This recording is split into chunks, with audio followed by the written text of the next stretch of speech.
Bonjour, bonjour et bienvenue pour une nouvelle vidéo Adette Lecture. Donc dans cette vidéo, je vais vous parler des 3 dernières lectures que j'ai faites. Et alors là, ce sont des lectures hyper bonnes que je vais vous présenter. C'est franchement quasiment un sans faute. On n'est pas sur du coup de cœur, mais vraiment pas loin. Donc la première lecture dont je vais vous parler, il s'agit de La Guerre des Papilles, écrit par Lucie Castel et qui est publié chez Harlequin, dans leur collection EH, ou maintenant je crois qu'il faut dire HarperCollins. Donc chez HarperCollins dans leur collection EH. Et donc dans cette histoire-là, on rencontre Catalina, qui est une jeune femme qui, suite à la mort de son père, a dû quitter la Corse où elle est née et dont ses parents sont originaires et elle-même également. Elle a fait sa vie en Bretagne, et sauf qu'en Bretagne il s'est passé un drame énorme. Elle a décidé de recommencer tout à zéro et de reprendre le fonds de commerce que son grand-père lui a laissé suite à son décès, qui surgit tout au début du roman, et de créer une pâtisserie, parce qu'elle à la base elle est pâtissière, elle est meilleure ouvrière de France. Sauf qu'en fait, de l'autre côté de la rue se trouve une fameuse chocolaterie, la chocolaterie des Palazzo, et les Palazzo sont vraiment la famille rivale des Castelli, donc la famille de Catalina. Et ils prennent très mal l'arrivée de Catalina et de sa pâtisserie, qui sont du coup des concurrents directs de leur chocolaterie. Ça c'est le plot de départ. Mais à vrai dire, cette histoire va tellement plus loin qu'une bête histoire de rivalité, même si j'avoue que la rivalité est à mourir de rire. Il y a des passages où j'étais en train de rire, mais ça va tellement plus loin, ça apporte des sujets tellement plus importants, notamment le rejet, la confiance en soi, l'amour de soi, le sujet vraiment très lourd qui concerne la fécondation in vitro et tous les dégâts qu'elle peut le faire quand elle ne marche pas. Et tous ces sujets sont si bien traités, si bien amenés à travers des personnages qui sont parfois assez drôles, mais c'est juste, c'est hyper juste. Et on sent dans le personnage de Catalina qui est d'une force, franchement, toutes ces fêlures qu'elle a eues, mais avec ces fêlures, elle essaie d'en faire quelque chose de beau. Elle essaie de s'en sortir, elle est hyper forte comme demoiselle. Je l'ai adorée, elle est aussi un petit peu gaffeuse. Mais franchement, c'était un personnage auquel j'ai pu vraiment m'identifier. J'espère qu'il n'arrivera pas la même chose qu'elle, parce qu'elle en a vu des vertes et des pas mûres, la pauvre Catalina.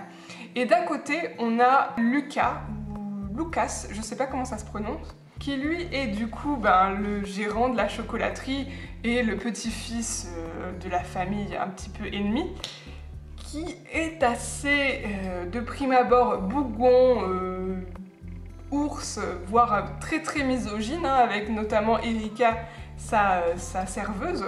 Sauf qu'en fait, il est vraiment plus que ça. Au début, je le trouvais très limite. Je me suis dit, pourquoi Lucie Castel, en face de Catalina, elle a mis un homme comme ça? Mais en fait, non. Et quand il parle de Catalina, quand il va lui dire, ok, tu es une personne en entier, c'est pas parce que quelque chose ne marche pas dans ton corps, parce que c'est ça qui te définit, que tu es une demi-femme, tu es une moitié de femme, ou quoi que ce soit. C'était beau, c'était juste beau, et là on comprend pourquoi Catalina s'attache à lui.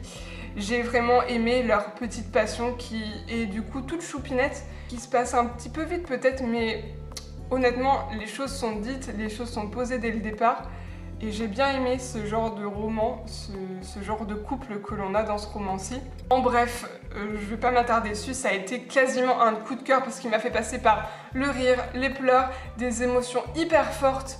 Ça m'a pris aux tripes certaines histoires honnêtement, notamment celle de Catalina, et c'est ce qu'il faut dans un roman. Et là, je suis pas du tout passée à côté de celui-ci Castel, mais bon Dieu qu'est-ce que j'ai aimé, et bon Dieu que j'ai hâte de lire un autre de ses romans parce que c'était que du bonheur. Ensuite, j'ai voulu rester sur du feel-good, du roman qui prend aux tripes, et j'ai choisi Une saison à la petite boulangerie, donc la suite de La petite boulangerie du bout du monde, écrit par Jenny Colgan et qui est chez Pocket, parce que j'ai le format poche.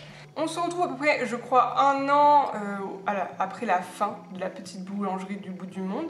On est toujours en Cornouailles, Penny a toujours sa petite boulangerie qu'elle a réussi à faire marcher, sauf qu'en fait, il y a un changement de propriétaire, et le nouveau propriétaire, il n'aime pas du tout ce que fait Polly, il veut vraiment rendre ça très rentable, on va dire, mais vraiment hyper rentable, alors que je rappelle, la boulangerie de Polly se situe genre au bout de la Cornouaille, dans une presqu'île qui est immergée à peu près 2 fois dans la journée, hein, suivant les marées. Et donc la rentabilité, on passera parce qu'à part les estivants et les locaux, il n'y a pas non plus des masses de personnes qui vont aller sur sa petite boulangerie. Et donc on a le nouveau défi qu'elle doit relever, c'est-à-dire faire vivre sa petite boulangerie et surtout la garder face à ce nouveau propriétaire qui vraiment est pas du tout sympa et qui est une vraie tête à claque. Je dois vous l'avouer que je l'ai détesté dès le départ. J'ai retrouvé ce que j'aimais dans le premier tome, c'est-à-dire le feel good, l'émotion aussi parce qu'on passe par des vagues et tout. On a des nouveaux personnages comme Selina qui apparaissent et qui sont juste trop top.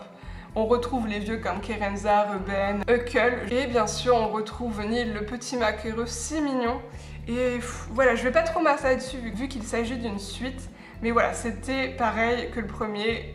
Plein de bonnes intentions, plein de bonnes images et plein de petites gourmandises avec ces petits pains que réalise Polly. Donc j'ai qu'une hâte, c'est de replonger pour Noël dans Noël à la petite boulangerie. Parce que là, ce tome 6 passait en été. Ce qui était parfait parce qu'on était exactement dans la même période qu'au moment où je le disais, donc c'était juste idéal. Et là, je vais me prolonger le plaisir avec le dernier tome, malheureusement, de Noël à la petite boulangerie pour le Cold Winter Challenge. Ensuite, The Last But Not The Least, Amélie sans mélo, écrit par Barbara Constantine et qui est publié chez Le Livre de Poche. Il s'agit d'un tout petit roman que j'avais eu gratuitement dans une opération à la FNAC où ils avaient 2 livres poche offerts, un livre gratuit. Donc j'avais pris celui-là parce qu'il me tentait pas trop mal. L'histoire, c'est l'histoire d'une d'une grand-mère tout simplement, qui accueille sa petite fille pour ses vacances où elle vient juste pour la première fois toute seule. Elle, toutes les vacances d'été chez sa grand-mère, sauf qu'en fait au début du roman on apprend que la grand-mère a peut-être une mauvaise nouvelle médicalement parlant. Elle n'a pas envie d'en savoir plus parce que elle, tout ce qu'elle veut faire, c'est que sa petite fille Clara mène les plus belles vacances d'été de sa vie.